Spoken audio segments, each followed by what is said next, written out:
It should be specific to the context. At the same time, it should be culturally relevant to the region. So that was the focus. And so before getting into the curriculum, we thought of having a training need analysis.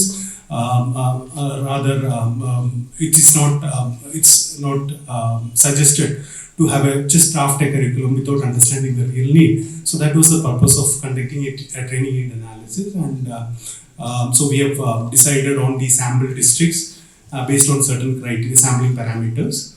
And we have spoken to different stakeholders such as students, teachers and parents. And with the insights and experience or perspectives from these stakeholders actually helps while drafting the curriculum in terms of how to make it relevant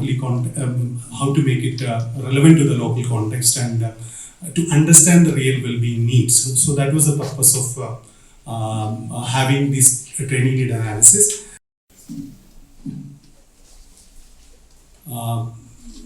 So as I mentioned, so we have not taken all the districts, but we have done a sampling and we have focused on 4 major districts. One was we have chosen based on certain criteria in terms of their geographical locations. And so major districts, we have 4 districts we have selected was one is Mon, then Mukokchung, Sunagaboto and Kohima was the districts we have conducted district TNA. And our major stakeholders, as I mentioned, so as part of data collection, we have conducted survey with students. So we have covered around 900 students.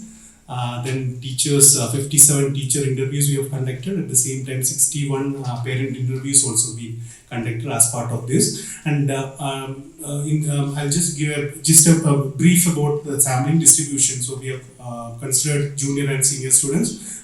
Important component of our life is how do we deal with what happens to us, all the curveballs that life throws at us. The moment that is sorted, anything else we can just take it with the flow and manage.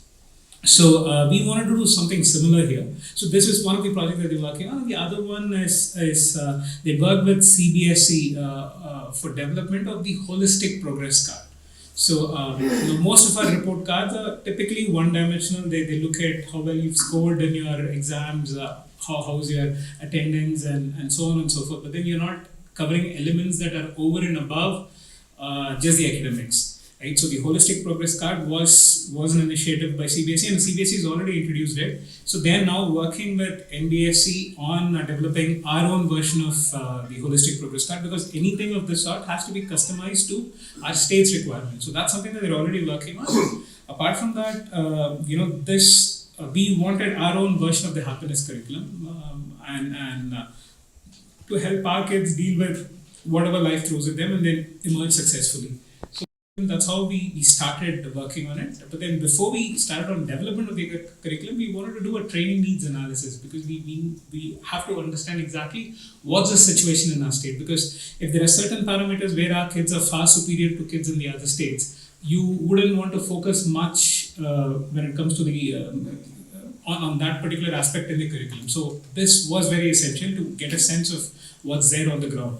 So that's how the training needs analysis went about. So social emotional learning, so today's workshop is just not about discussing what SELS is. Most of us are aware of what SELS is, but how do we sort of, integrate this and come up with a holistic intervention which would help, put our kids at the center and then give them skills with which they can successfully navigate life. Education system, it's based on rote learning, but we now have to shift to competency-based learning. And with that, teachers, educators, school managers, we also have to shift. We have to first shift our thinking. We are the ones who should first move.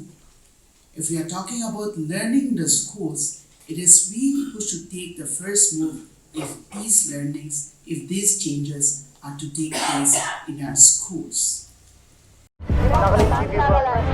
Nagaland TV, Sop Manulaga Awas. Watch us live on Geo TV and on your television sets as well. For Dimapu viewers, we are on channel number 994 in Global Chapter, and Kohima and Mokokchung viewers, switch to channel number 138 on Hornbill Digital. For all news and updates, follow us on Facebook, Instagram, YouTube, and Twitter.